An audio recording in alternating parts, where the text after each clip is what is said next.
Hi there, Andrew here. We're putting feelers out for the idea of sponsors for the show. We have grown to a sizable audience of legal professionals, and we'd love to find a way to get the resources to continue to grow the show and spend more time on it. This might take the form of more longer form, maximum minimum competence episodes, or longer daily episodes, or maybe short interviews.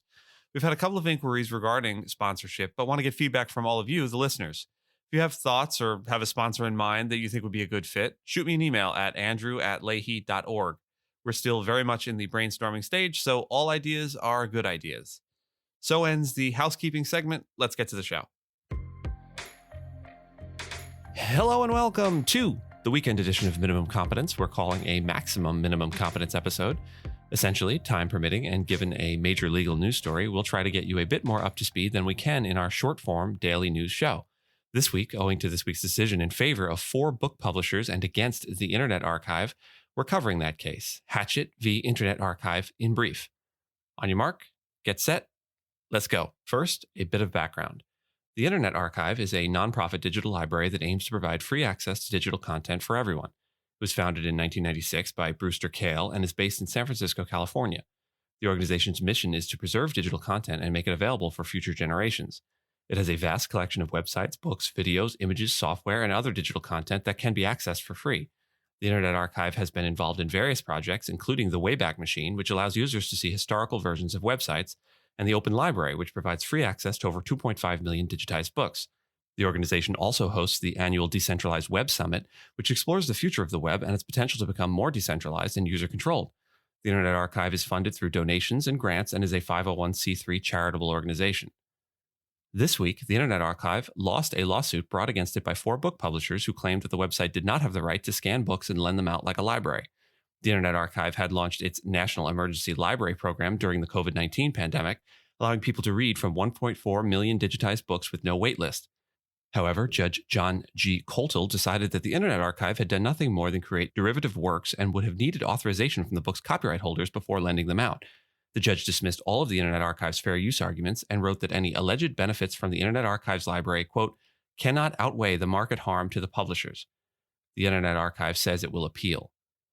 By way of background, fair use is a legal doctrine in the United States that allows limited use of copyrighted materials without seeking permission from the copyright owner. The doctrine recognizes that certain uses of copyright material are necessary for freedom of expression, education, research, and other public interests. Fair use provides a legal defense for using copyrighted works for criticism, commentary, news reporting, teaching, scholarship, research, and other transformative purposes. 4 factors are used to determine whether a particular use of a copyrighted work qualifies as fair use: the purpose and character of the use, the nature of the copyrighted work, the amount and substantiality of the portion used, and the effect of the use on the potential market for the copyrighted work. Fair use is not a bright-line rule, and courts must evaluate each case on its own merits. In general, a use is more likely to be considered fair if it is a non-commercial, transformative, and uses only a small amount of the copyrighted work. Obviously, the wholesale reproduction of a copyrighted book, for instance, uses a large portion of the copyrighted work and is not transformative of the underlying work.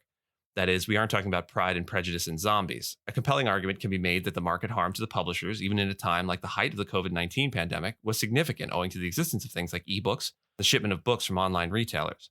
The Internet Archive also tried to argue that the lending system may have contributed to book sales, the theory being that individuals that borrow a book might like to have a permanent copy. The judge in the case dismissed those theoretical arguments in favor of the publishers. Let's face it, theoretical arguments that their sales would have been higher had the Internet Archive not been lending out copies of their books. As ever, it is mostly a test of whose speculative story sounds more plausible. The Internet Archive is an important resource for preserving digital information and making it accessible to the public. It provides free access to a vast collection of digitized books, audio recordings, movies, and other materials that are in danger of being lost or forgotten. The website's Wayback Machine allows users to browse over 570 billion web pages saved over time. The Internet Archive also hosts a growing collection of software and video games, as well as a TV news archive, which provides access to a searchable archive of over 1 million news broadcasts. In sum, the Internet Archive plays a vital role in preserving cultural heritage and providing universal access to knowledge. As of now, none of that work in particular is at risk, but care must be taken on the part of the Internet Archive, and this is not legal advice but merely an observation, that their important collection is not put at risk by leaning on concepts as nebulous as fair use in future endeavors. In other words, please, Internet Archive, if you're listening, don't get yourself shut down.